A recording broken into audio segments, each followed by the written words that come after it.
하나님께서 오늘 우리에게 주시는 말씀 구약성서 2장 18절에서 25절 말씀입니다.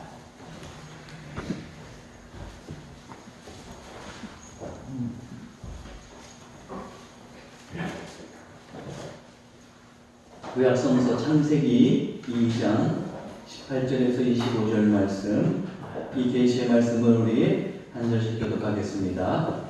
여호와 하나님이 이르시되 사람이 혼자 사는 것이 좋지 아니하니 내가 그를 위하여 돕는 배필을 지으리라 하시니라. 여호와 하나님이 그로 사람을 주시는 바 동물의 형상을 주시고 아람이 원하고 나누고 그들을 그에게 물어가시니 아담의 학생을 부르시고 그들이 되었다. 아담이 모든 가축과 공중의 새와 들의 모든 짐승에게 이름을 주니라. 아담이 돕는 배필이 없으므로 여호와 하나님이 아담을 기쁘게 하시니 하늘에 그가 얼마나 배달하시고 산을 지으시고 여호와 하나님이 아담에게서 취하신 그 갈빗대로 여자를 만드시고 그를 아담에게로 이끌어 오시니 아담이 이르되 있는데 그렇게 되어 살게 살리라. 이것을 남자의 여자에서 여자로 따라하리라 하니라. 이러므로 남자가 부모를 떠나 그 아내와 합하여 둘이 한 몸을 이룰지로다. 아담과 그의 아내 두 사람이 벌거벗었으나 부끄러워하지 아니하니라. 아멘.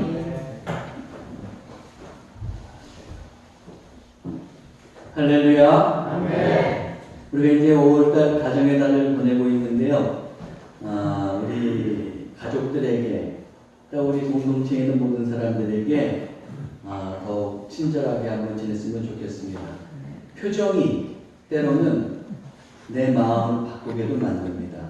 여러분들 한번 미소를 지어보시기 바랍니다. 억지로라도 이렇게 입꼬리를 한번 올려보세요. 그러면 이 뇌라는 게 이상해서 이렇게 입꼬리가 올라가면 내가 즐거운가 보다 그러면서 뇌도 기뻐한다는 거예요. 여러분 한번 그 미소를 지으면서 옆에 사람을 한번 바라보시기 바랍니다. 쑥스러우세요? 부부로 몇십 년을 사셨는데 쑥스러워하십니다. 그런 미소를 가지고 여러분들 또 매일매일 살아가시기를 바랍니다. 미국의 권위 있는 그 리서치 기관인 퓨 리서치 센터에서 최근에 삶을 의미 있게 만드는 게 뭔가라고 이제 설문조사를 했어요. 선진국 17개국, 17개국을 대상으로 조사를 했는데 대부분의 나라에서 가장 중요하게 이제 가정을 뽑았다는 겁니다. 가족을 뽑았어요. 그런데 그 선진국 나라들 중에서 유독 3개국만 다른 거를 이제 꼽았습니다. 그 나라가 스페인, 대만, 한국인데 스페인은 뭘 꼽았느냐? 건강을 꼽았어요.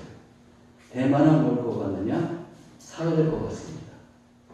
우리 한국은 뭘 꼽았을 것 같으세요? 예, 돈이에요, 돈. 그렇다고 너무 우리 한국 사람들을 또 뭐 비하하거나 천박하게 볼 필요는 없을 것 같아요. 아마 한국 사람들은 그래서 그랬을 겁니다. 재축출사. 돈이 있어야 가족들도 행복하게 해주고 또 건강도 지킬 수 있고 사회도 이바지할 수 있다. 그래서 아마 돈을 선택했을 거다. 또는 다른 그 가정을 선택한 다른 나라들 사람들이 사실은 자기도 돈을 선택하고 싶었어. 그랬는데 생각해보니까 그러면 너무 노골적인 것 같아요. 그래서 자기 자신을 필터링해서 가족이라고 또 뽑았을 수도 있다. 그렇게 저는 생각을 해봤습니다. 그냥 제가 좋게 한번 해석을 해본 거예요. 그런데 어쨌든 한국 사람들이 돈을 갈망한다는 것은 숨길 수 없는 사실이죠. 그러나 우리 그리스도인은 분명히 해야 할 것이 있는데 그게 뭐냐? 그저 돈은 사용의 대상이지 그게 우리의 숭배의 대상이 되거나 우리의 목적이 될 수는 없다는 겁니다. 또한 돈은 우리의 삶의 근본도 될 수 없어요. 돈을 가족 혹은 공동체보다 우선할 수 없습니다. 왜냐? 태초에 천지 창조할 때를 한번 생각해 보세요. 오늘 말씀에서 보듯이 태초에 아담과 하와가 관계를 맺는 가정, 즉 공동체가 있었지 하나님께서는 돈을 만드시지는 않으셨어요. 태초에 모든 물질 문명이 발생하기 전에 하나님께서는 공동체, 더 좁게 얘기하면 가족을 만드셨습니다. 그래서 어떤 분들은 종종 이런 말을 씁니다. 태초에 가정이 있었다. 태초에 공동체가 있었다. 이런 말을 쓰기도 해요. 우리 인간은 기본적으로 공동체를 이루고 살아갑니다. 작게는 가정에서부터 크게는 국가라는 공동체를 이루고 삽니다. 만약에 인간이 태어나서 그렇게 공동체로 살지 않고 홀로 버려진다면 절대로 생존할 수 없어요. 가족이라는 굴레 안에서 부모라는 존재로부터 양육을 받기 때문에 갓난아이는 태어나서 생존하게 되는 것이죠. 어른이 돼서도 마찬가지입니다. 국가라는 울타리 안에 있기 때문에 우리가 또한 생존할 수 있습니다. 그러므로 인간의 기본 조건 중에 가장 중요한 것이 바로 공동체입니다. 그렇다면 우리는 공동체 안에 살고 있는데 하나님께서 기뻐하시는 공동체 또는 우리가 살아가는 이 공동체는 어떠해야 할까요? 오늘 말씀을 보면 공동체의 원형이 되는 태초의 공동체가 나옵니다. 우리는 여기서 공동체가 어떠해야 하는지를 알 수가 있습니다. 저는 이번 주하고 다음 주에 2주간에 걸쳐서 태초의 공동체에 대해서 한번 여러분들과 함께 살펴보려고 합니다. 첫째로 태초의 공동체는 어떤 공동체였느냐? 저를 따라서 해주세요. 도움의 공동체. 도움의 공동체. 무슨 말인지 한번 잘 보세요. 18절을 보면 뭐라고 되어 있어요? 여호와 하나님이 이르시되 사람이 혼자 사는 것이 좋지 아니하니 내가 그를 위하여 돕는 배필을 지으리라 하시니라 그랬죠. 예. 하나님께서는 아담이 혼자 사는 것이 좋아 보이지 않으셨어요.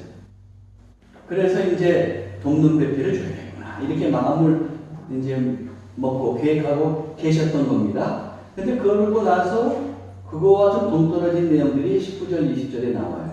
여호와 하나님이 흙으로 각종 들짐승과 공중에 각종 새를 지으시고 아담이 무엇이라고 부르나 보시려고 그것들을 그에게로 이끌어 가시니 아담이 각 생물을 부르는 것이 곧 그 이름이 되었더라. 아담이 모든 가축과 공중의 새와 들의 모든 짐승에게 이름을 주니라. 아담이 돕는 배필이 없으므로 그랬어요. 여기 보니까 하나님께서 이제 모든 만물을 지으시고 그리고 생물들을 이제 아담에게로 데려갔어요. 어떻게 부르나 보시려고 데려갔다 그랬어요. 그랬더니 이때 처음으로 이제 아담이 일하기 시작합니다. 그러면서 어떻게 합니까? 각 생물에게 이름을 붙여주죠. 근데 하나님이 딱 보시니까 제가 저축해 보면 되는 것 같아요. 정말 창조적으로 일 잘하는데 보니까 외로워 보여요. 혼자 하는 것이 너무 외로워 보입니다. 그래서 어떻게 해요? 이런 일을 쭉 하시는데 마지막에 아담이 돕는 배필이 없으므로 이런 내용이 나오잖아요. 그래서 어떻게 하십니까? 이제 하나님은 돕는 배필을 주기로 계획하셨는데 그 계획을 실행에 옮기시는 거죠. 자, 하나님은 그런데 그렇게 배필을 아담에게 주시는데 어떤 배필이라고 그랬어요? 돕는 배필. 18절에도 돕는 배필. 20절에도 돕는 배필이라고 그러죠. 동반자인데 그리고 공동체를 이루면 살아가야 되는데 그 동반자는 어때야 된다는 거예요? 도와야 된다는 거예요. 여기서 우리는 하나님의 의도를 분명히 명심해야 합니다. 하나님은 태초에 공동체를 이렇게 돕는 공동체로 만드셨습니다. 오늘날도 하나님은 우리가 공동체를 이루며 살 때 공동체의 근본 정신이 기본적으로 서로 도우면서 살기를 원하신다는 것을 이 말씀을 통해서도 우리는 깨달을 수가 있어요. 인간은 홀로 살아갈 수가 없는 존재예요. 관계를 맺으면서 살아가는 존재입니다. 그래서 여러분 한자로 인간하면 사람 인자에 사이 간자예요. 사람 사이 관계를 하면서 살아간다는 거예요. 근데 사람인지 한자를 생각해 보세요. 뭐예요? 사람이 서로 기대 있는 모습이잖아요. 기대고 의존하고 도움을 받고 주면서 살아가는 존재라는 뜻이에요. 관계를 맺되 도우면서 살아가는 존재가 인간입니다. 그러므로 우리는 공동체를 이루면서 살아갈 때 기본적으로 우리가 서로 도우면서 살아야 된다는 인식을 가지고 살아가야 됩니다. 그런데 이렇게 돕는 공동체를 지향할 때 우리가 좀 주의해야 할 게 있습니다. 우선 뭘 주의해야 되느냐? 내가 공동체 생활을 할 때에 내가 도움이 되는 존재가 되려고 해야 돼요. 근데 공동체 생활을 한다고 할 때에 늘 도움만 되는 존재가 되는 게 아니에요. 어떤 사람들은 뭐예요? 공동체에 해를 끼치는 사람들이 있어요.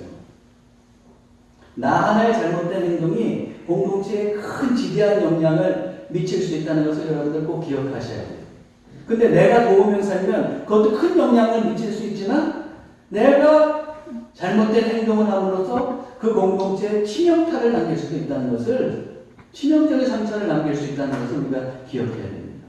여러분, 하와는 본래 하나님께서 아담에게 돕는 배필로 이제 주셨어요. 그렇죠? 그래서 여자를 이제 하와를 주셨는데, 그러면서 하와는 그 아담과 더불어서 부부로서의 연을 맺고 잘 도우면서 살았을 겁니다. 근데 결정적으로 실수한 경우가 있죠. 무슨 실수를 했습니까? 네? 뱀의 유혹을 받아가지고 하나님께서 따먹지 말라는 선악과를 따먹었잖아요. 근데 선악과를 플레이를 따먹고 이제 어떻게 했느냐? 어떻게 했어요? 창세기 3장 6절에 보니까 그 여자가 그 나무를 본즉 먹음직도 하고 보암직도 하고 지혜롭게 할 만큼 탐스럽기도 한 나무인지라 여자가 그 열매를 따먹고 자기와 함께 있는 남편에게도 주매 그도 먹은지. 어땠어요? 죄를 전염시키잖아요. 한 공동체로 살면서 자기가 잘못한 것만으로도 또 만족하지 못해서 그렇지는 않았겠지만 어쨌든 거기에 그치지 않고 또 죄까지 전염시키고 있어요. 우리가 공동체를 이루면서 살아간다고 하는 것은 언제든지 누구에게 영향을 주고 받을 수밖에 없어요. 근데 영향을 줄 때 우리가 어떻습니까? 정말 그 사람을 사랑스러운 마음으로 대하면서 도우려고 해야지 그 사람에게 해를 끼치려고 하면 문제가 된다는 거예요. 그러므로 도움의 공동체가 된다는 것, 하나님께서 원하시는 도움의 공동체가 된다는 것은 이렇게 나를 늘 경계해야 되는 거예요. 해악을 끼치는 존재가 되어서는 안 되겠다 하는 마음을 꼭 기억해야 됩니다.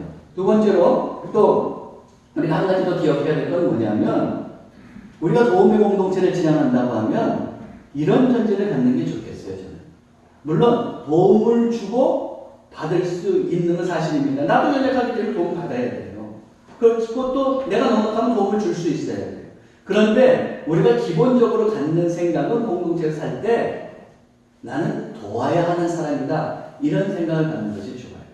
나는 도움을 받아야 하는 사람이다 하는 그런 전제를 갖는 거하고 나는 도와야 하는 사람이다 하는 전제를 갖는 사람하고는 생각과 행동이 천양지차로 달라질 수 있어요. 여러분 생각해 보세요. 나는 언제든지 도움을 받아야 되는 사람이다 이렇게 생각하면 어떠냐면 다른 사람이 뭐 이렇게 하다가 좀 내가 힘든 일인데 도와줬어요. 그러면 당연히 도움 받는 줄 알아요. 감사할 줄 몰라요. 그것뿐만 아니라 내가 또 도움을 받으려고 기대하는 게 있어요. 마땅히 난 도움을 받아야 됩니다. 근데 상대방이 나를 도와줬는데 나만큼 내가 생각한 만큼 흡족하게 안 도와줘. 내 기대에 좀 부응을 못해요. 그럼 어떻게 하는지 알아요? 섭섭마이가 싹 들어와요. 그래갖고선 어떻게 합니까? 불만스럽게 생각하고 섭섭해서 쩍쩍거린다고요. 왜 이런 일이 벌어집니까? 나는 도움을 받아야 하는 존재. 이렇게 생각해야 됩니다. 자녀들도 부모에게 나는 이만큼은 받아야 된다 생각하면 어떻게 돼요? 우리 아버지 어머니가 그 정도로 안 해주면 섭섭하기가 쏙 들어온다니까. 아유, 우리 아버지 어머니 나를 어디서 주워갔나? 이렇게 생각할 수밖에 없는 거예요. 그러나 자녀가 한번 생각하세요. 내가 부모님께 조금 더 잘해드려야 되는데 잘해드려야 돼요. 그러다가 어느 날 갑자기 엄마 아버지가 조그만 선물 사고 야 이거 너 써라고 딱 준다 그러면 그것만 받아도 어때요? 감사해요, 감사해요? 감사하죠. 그런 거예요. 그러므로 공동체 생활을 할 때에는 여러분 꼭 기억하세요. 가족 간에, 부부 간에 뿐만 아니라 교회에서, 사회에서도 내가 속한 공동체, 그 공동체는 정말 사랑한다고 하면 거기에 속해서 오늘 돕는 배필이라고 나온 것처럼 나는 돕는 자로 살겠다고 하는 그런 전제를 갖는 것이 좋겠습니다. 여러분은 과연 공동체에서 어떤 마음을 가지고 이제까지 살아오셨습니까? 마땅히 도움을 받아야 된다는 그 생각 때문에, 그것 때문에 내 주변에 있는 사람들을 섭섭하게 생각하고 또 그들을 불편하게 만들지는 않습니다. 내가 먼저 도움을 주려고 다가갈 수 있는 그런 사람들이 되어야겠습니다. 아프리카에 가면은 뭐 동물에서도 여러분 봤겠지만 이 뭐예요? 얘네들 이름이? 어휴 어떻게 이렇게 잘하세요? 나는 인터넷 보고 겨우 알았는데 미어캣은 항상 멀리서 다니잖아요. 근데 얘네들이 보면은 이 먹이사슬 중에서도 최하위에 속한대요. 그러니까 공격을 잘 당하는 거예요. 근데 한 최소 한 30여 마리가 같이 군락을 짓고 살아가는데 어떻게 하냐면 서로가 서로를 보호하는 거예요. 이제 동굴 속에서 주로 사는데 그래가지고 어떻게 하냐면 24시간 다 순번대로 보초를 걸어가면서 쓰는 거예요. 피곤해도 자기 순번이 되면 서야 되는 거예요. 비바람이 치거나 모래폭풍이 몰아쳐도 그래서 자기 생명의 위협을 당해도 그 자기의 그 공동체의 그 미어캣을 보호하기 위해서 늘 감시하는 보초를 쓰는 거예요. 그러다가 육식동물이 다가와서 포유류가 다가와서 포식자가 다가와서 그 굴에서 그냥 공격하려고 그러잖아요. 그럼 가장 굴 입구에 가까운 그 미어캣이 딱 구멍을 막으면서 자기 희생한다는 거예요. 그리고 희생하는 구멍을 막아서 다른 미어캣들이 도망가야 돼요. 시간을 끌어요. 여러분 감동 아니에요? 감동? 아니 우리가 보기에 인간이 보기에 하찮아 보이는 미어캣도 자기 공동체를 위해서 이렇게 헌신하고 도움을 주기로 합니다. 그렇다고 한다면 하나님께서는 우리 공동체가 서로 돕는 동반자가 되기를 원하시는데 공동체원들이 우리가 과연 이 공동체에서 어떻게 살아야겠습니까? 먼저 여러분들 내가 한 발짝 먼저 앞서서 도우려고 하면서 살아보시기 바랍니다. 부부간에 서운할 때 있으시죠? 있잖아요. 아니 근데 생각해보면 사소한 거에 서운하다니까요. 아내는 아이고 저 남편 다른 사람 다 들어주는데 요거 하나 안 들어줘? 물건 뭐 들고 갈 때 깜짝 잊고 많이 남편이 안 들어주는 그것 때문에 서운하지. 또 남편 되시는 분들은 뭘 서운해요? 아내는 또 정성스럽게 밥을 차리는데 아이고 당연히 다른 집 가보니까 남편한테 더 잘해줬는데 요거밖에 안 해줘? 별거 아닌 것 같고 그러는 거예요. 다 뭐예요? 받으려고만 하는데. 그러나 여러분 오늘 이후로 이 말씀을 통해서 우리가 그 모든 걸 다 내려놓고 받기보다는 먼저 도움을 주는 존재로 여러분의 가정에서 교회에서 살아가시기를 바랍니다. 두 번째로 태초의 공동체는 어떤 공동체였느냐? 또 저를 따라서 해보세요. 존중의 공동체. 21절, 22절 이 말씀을 읽을 때 존중의 공동체란 말이 나올 수 있나? 한번 생각해 보세요. 같이 읽어볼게요. 여호와 하나님이 아담을 깊이 잠들게 하시니 잠들매 그가 그 갈빗대 하나를 취하고 살로 대신 채우시고 여호와 하나님이 아담에게서 취하신 그 갈빗대로 여자를 만드시고 그를 아담에게로 이끌어 오시니 이게 과연 무슨 존중하고 무슨 관계가 있어? 남자는 상전이고 여자는 남자에 속한 거라고는 말씀이지. 이렇게 생각할 수 있잖아요. 제 말씀을 잘 들어보세요. 하나님께서는 어떻게 하셨어요? 지금 고닥한 아담에게 배필을 주시기 위해서 아담을 깊이 잠들게 하신 다음에 갈빗대를 탁 떼가지고 그 다음에 거기는 또 살을 내보셨다 그랬어요. 그리고 그것을 취해서 그 갈빗대로 여자를 만드셨어요. 남자의 일부분으로 여자를 만들었으니까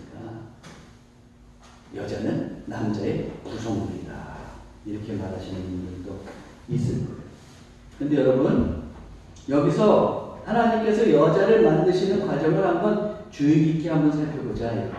우선 하나님께서 여자를 만드시기까지는 어떻습니까? 아담의 희생이 있었어요. 그렇죠? 아담의 갈빗대를 뗐잖아요. 아담의 희생이 있는 겁니다. 하나님은 최초로 마취 수술을 하셨어요. 갈빗대를 떼면 얼마나 아프겠어요. 그래서 아담을 잠들게 하고 그 다음에 그 갈빗대를 떼서 이제 여자를 만드시는 겁니다. 한마디로 아담의 희생 위에 여자는 있게 되는 거예요. 또 여러분 하나 더 보세요. 하나님은 여자를 아담과 동등한 존재로 만드셨어요. 왜요? 하나님은 아담의 뭘로 여자를 만드셨다고요? 갈빗대. 갈비 좋아하시잖아요. 네? 저는 갈비 좋아해요. 갈빗대. 갈빗대로 만들었다는 게 중요한 거예요. 매튜 헨리라고 하는 그 주석가는 이렇게 얘기했어요. 이 갈빗대가 뭘 의미하느냐? 남자 위에 군림하도록 그의 머리로 만들어지지 않았으며 여자가 하나님께서는 그렇게 여자를 만들지 않으셨어요? 남자에 의해 짓밟히도록 그의 발로 만들지도 않으셨어요? 여자는 그와 동등하도록 아담과 동등하도록 남자와 동등하도록 그의 옆구리에서 그리고 보호받도록 그의 팔 아래에서 사랑을 받도록 그의 가슴 가까이에서 지음받았다. 이렇게 주석하고 있습니다. 여자는 한마디로 무슨 말이에요? 아담의 하위적 존재가 아니라는 거예요. 동등한 존재라는 말입니다. 왜 이 동등한 존재라는 말이 더 되느냐? 이 갈빗대라고 하는 첼라어는 여러분 따라하세요. 첼로가 아니고 첼라예요. 첼라인데 이 첼라라는 말은 번역할 때 갈빗뼈로 번역한 거, 갈빗대로 번역하면 오직 이 창세기 한 구절밖에 없어요. 다른 데서는 다 뭘로 번역되냐면 옆면. 옆쪽 면을 가리킬 때 이 첼라라는 말이 있습니다. 제가 예를 들어서 한번 성경 구절을 보여드릴게요. 출애굽기 37장 14절 금고리 넷을 부어 만들어 그 네 발에 달 때 이쪽에 두 고리 저쪽에 두 고리를 달며 지금 뭐 이렇게 성막과 모두 기구들을 만드는 내용들이 쭉 나오는 거예요. 또 그 채를 궤 양쪽 고리에 꿰어서 궤를 매게 하며 할 때 이쪽 저쪽 양쪽 요거 첼라라는 뜻을 이렇게 쪽으로 표현했거든요. 그러니까 이쪽 면 저쪽 면 양쪽 면 옆면을 가리킵니다. 또 하나 출애굽기 36장 25절 보면 성막 다른 쪽 곧 북쪽을 위하여 널판 20개를 만들고 성막 전체를 만드는 설명을 할 때 북쪽 옆면을 얘기하는 거예요. 다 보세요. 첼라는 창세기 그 한 구절을 빼고는 다 옆면을 가리킬 때 쓰는 단어예요. 그건 무슨 말이에요? 남자와 여자가 이 단어가 쓰여질 때 동등한 위치에 있는 것으로 쓰여지고 있잖아요. 사용되고 있잖아요. 이것으로 볼 때에도 뭐예요?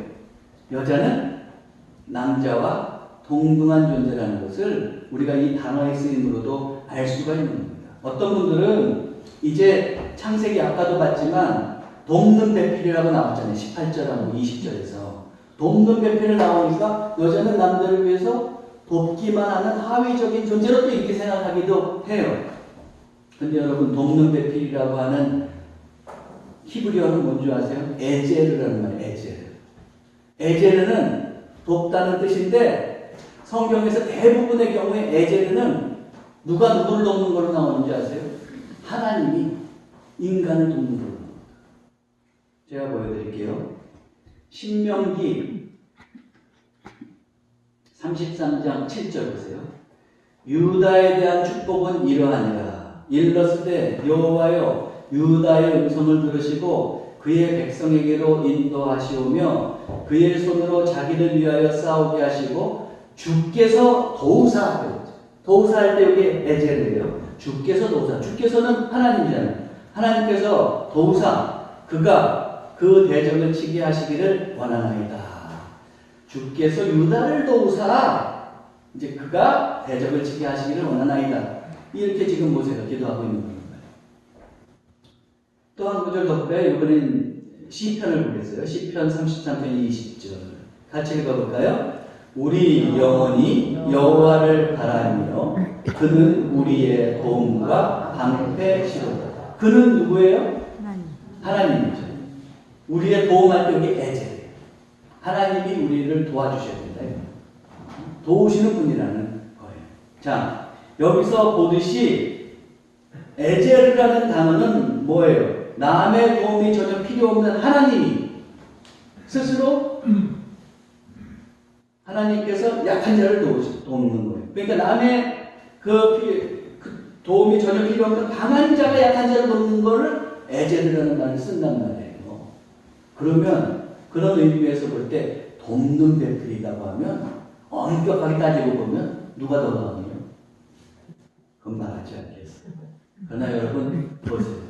여기서 볼 수 있듯이 창세기에서 말하는 거 그냥 겉의 면만 보고 나서 여자가 남자보다 열등한 존재라고 생각하든지 부속되어 있는 하위에 속해 있는 존재라고 생각하는 것은 잘못됐다는 거예요.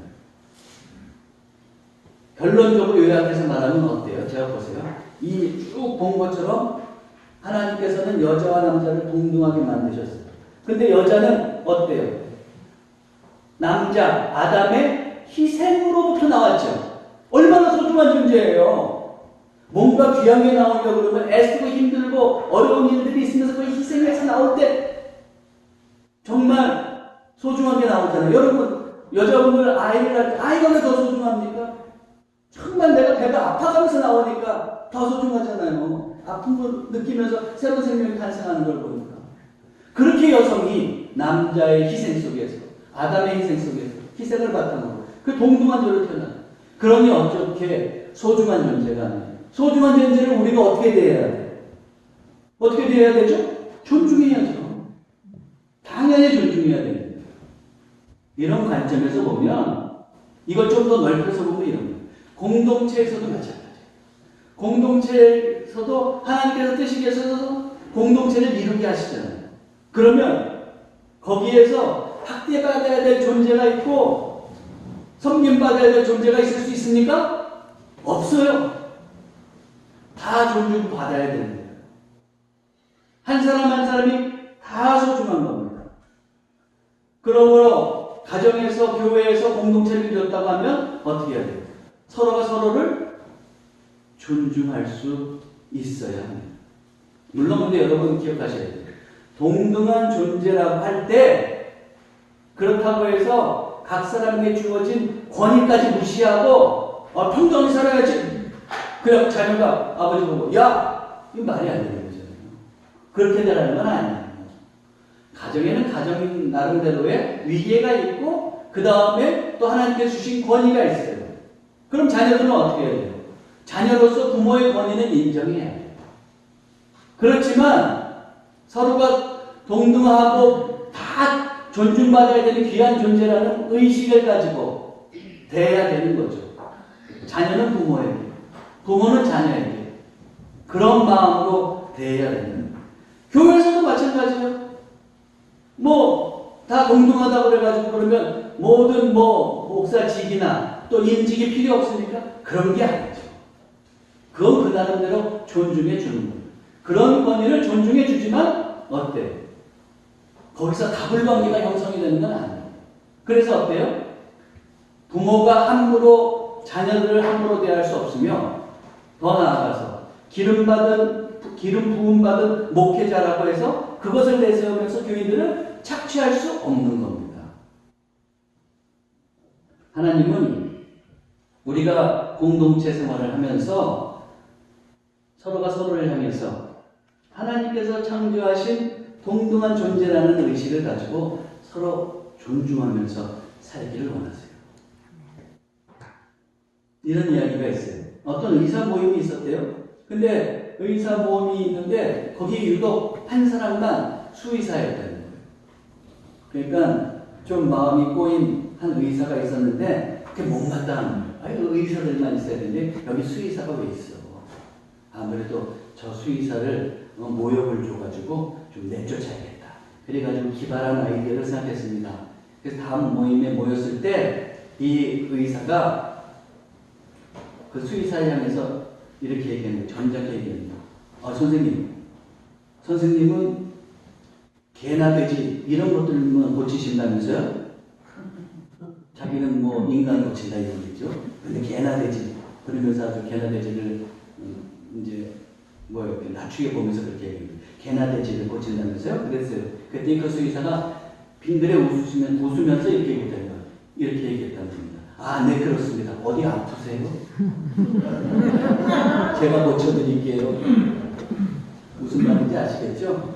여러분, 내가 존중해야 상대방도 나를 존중해 주는 거예요. 그렇잖아요. 그 하나님께서는 우리의 공동체가 서로가 서로를 존중하면서 살기를 원하시잖아요. 오늘 이 시간 이후로 여러분의 공동체에서 서로 존중하면서 살아가시기 바랍니다. 네.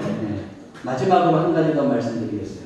셋째로 태초의 공동체는 어떤 공동체였느냐? 저를 또 따라서 해보세요. 사랑의 공동체. 사랑의 공동체. 하나님께서는 이제 아담의 갈빗대로 여자를 만드시고 아담에게로 데리고 왔잖아요. 그랬더니 아담이 뭐라고 고백합니까? 아담이 이르되 이는 내 뼈 중에 뼈요 살 중에 살이라. 이것을 남자에게서 취하였은즉 여자라 부르리라 하니라. 여자를 향해서 뭐라고 그랬어요? 내 뼈 중에 뼈요 살 중에 살이라. 여러분의 뼈 중요합니까? 중요하니까 골다공증 안 걸리고 약도 드시고 그러는 거 아니에요. 살도 중요하죠. 좀 빼는 건 그래도 살도 중요하죠. 그래요. 그런데 그냥 이런 사람이 고백을 하는 거예요. 내 몸이 그렇게 중요한데 뼈 중에서도 뼈네? 살 중에서도 살이. 엄청난 사랑의 고백이잖아요. 그렇게 자기에게 온 그 하와를 그런 사랑스러운 눈을 가지고 대하고 있는 것을 볼 수 있어요.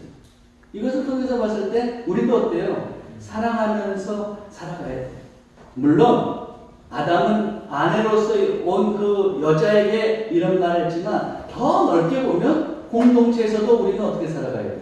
서로가 서로를 사랑하면서 살아갈 수 있어요. 그런데 사랑한다고 할 때 여러분 꼭 기억해야 되는 게 있습니다. 사랑은 한순간으로 끝나서는 안 된다. 계속해서 지속되어야 합니다. 이 말씀에 나오는 아담의 고백에는 평생을 그 여자에게 충실하겠다는 의미가 담겨 있어요. 월터 브루그만이라고 하는 아주 유명한 학자가 있는데 그 학자는 이 구절을 주석하면서 뭐라고 했느냐, 여기에는 그 아담의 언약적인 그런 고백, 또 공통의 상호 충성을 향한 고백이 담겨 있다는 거예요. 그러면서 예를 들어서 사무엘하 5장 1절을 들었어요. 여기에 보면 이제 이스라엘 북쪽 지파들이 헤브론에 살고 있는 다윗을 왕으로 맞으려고 충성을 맹세하면서 언약적인 고백을 하고 있는 거예요. 뭐라고 고백하느냐? 이스라엘 모든 지파가 헤브론에 이르러 다윗에게 나와 이르되 보소서 우리는 왕의 한 고륙이니이다. 사울이 막 다스리고 있다가 이제 사울이 죽고 그 다윗이 이제 헤브론에 있으면서 거기서 그 유다 지파 속에서 거기서 지금 왕으로 있다가 결국에는 다른 지파들도 어떻게 되냐면 다윗에게로 나오면서 왕으로 추대하려고 할 때 이 고백을 하는 거거든요. 근데 뭐라고 했어요? 우리는 왕의 한 고륙이다 그랬죠. 뼈와 살이라는 말이에요. 뼈와 살. 이런 고륙이란 말을 쓰면서 지금 다윗에게 충성을 맹세하고 언약하고 있다는 거예요. 이런 구절로 볼 때 지금 아담이 하와에게 내 뼈 중에 뼈요 살 중에 살이라고 하는 것은 뭐냐면 그만큼 평생 당신을 사랑하면서 살겠소 하고 살겠다고 하는 충성과 언약이 담긴 고백이다. 이건 뭘 얘기해요? 사랑은 한순간으로 끝날 수 없다는 겁니다. 계속해서 충실하게 공동체에 있는 사람을 사랑할 수 있어야 된다는 말이에요. 진정한 사랑이란 어떤 거예요? 순간으로 끝나지 않는 거예요. 여러분, 감정으로만 사랑하려고 해서는 안 돼요. 그런 사랑은 오래가지 못합니다. 요즘 학자들이 사랑의 감정에 대해서 연구를 많이 했거든요. 그래갖고 사랑의 감정, 가슴 뛰는 그 사랑의 감정이 얼마나 가느냐 연구해 봤더니 최장 1년, 거기다가 또 6개월로 줄었다가 3개월로 줄었다가 심지어는 3시간이라고 얘기하는 사람이 있대요. 그래요. 가슴 뛰는 거는 어때요? 우리가 사랑을 분별할 수 없는 거예요. 여러분 부부로서 결혼을 하셨는데 여기 있는 계신 분들 중에서 정말 보고 한눈에 반해가지고 가슴이 벌렁벌렁 해가지고 보면은 그냥 가슴이 멈출 것 같아가지고 그래서 만나서 결혼하신 분들도 계시죠? 계시죠? 어이구, 장모님 그렇게 그러잖아요. 저희 집사람 내가 간이 별걸 껴가지고 결혼했다니까요. 그렇게 하려고 계세요, 그냥. 그랬잖아요. 그런데 여러분, 상대방을 그렇게 가슴이 첫눈에 보는 순간 막 숨이 멎을 것 같아요. 그래서 그냥 사랑하다 결혼을 했는데 평생 가슴이 벌렁벌렁 뛰어요? 여러분 계속 가슴 벌렁벌렁 뛰어보세요. 그러면 어떻게 돼요? 100살 살 것도 50살밖에 못 살아. 다 심장마비 걸려서 어떻게 되는 거예요 나중에? 안 되는 거예요.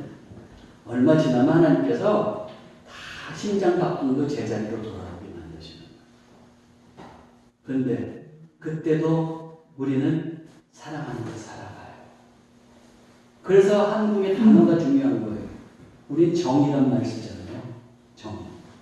정을 외국어로 번역할 수가 없어요. 정은 뭐냐면 제가 정의하기엔 어떤 거냐면 사랑했던 감정이 있어요. 그러나 그것으로 끝나지 않고 지속해서 그 사람을 향해서 애틋한 마음을 가지고 살아가는 거예요. 정이란 무엇일까? 우리는 바로 그런 정을 가지고 살아가는 사람들이라니까요. 얼마나 한국 사람이 된 게 또 이 자부심이 있습니까? 우리는 그렇게 예전부터 한순간의 사랑의 감정으로만 끝나는 것이 아니고 지속적으로 사랑하면서 살아가는 거예요. 그래서 여기까지도 여러분들 부부로서 살아오시고 이 자리에 오신 것을 정말로 감사드리고 축하드립니다. 모쪼록 여러분, 우리의 진정한 사랑, 공동체에서의 진정한 사랑은 계속되는 사랑이라는 것을 꼭 기억하시기 바랍니다. 예수님을 보세요. 예수님 십자가 앞에 놓으시고 이제 뭐예요? 어떤 일이 벌어지고 어떤 마음을 갖고 계신지 한번 보세요. 요한복음 13장 1절 같이 읽어볼까요? 6월절 전에 예수께서 자기가 세상을 떠나 아버지께로 돌아가실 때가 이른 줄 아시고 세상에 있는 자기 사람들을 사랑하시되 끝까지 사랑하십니다. 지금 아버지께로 돌아가실 때가 그러면 십자가에 못 박혀 죽으실 때를 안다는 거예요. 그렇죠? 그 지난주에 살펴봤지만 그러면서 만찬을 하는데 이제 제자들이 배신할 것을 말씀하셨잖아요. 자기가 당신이 특별히 믿었던 제자들도 그 정도밖에 안 돼. 공동체 속에 있는 그 제자들도. 근데 예수님께서는 어떻게 하십니까?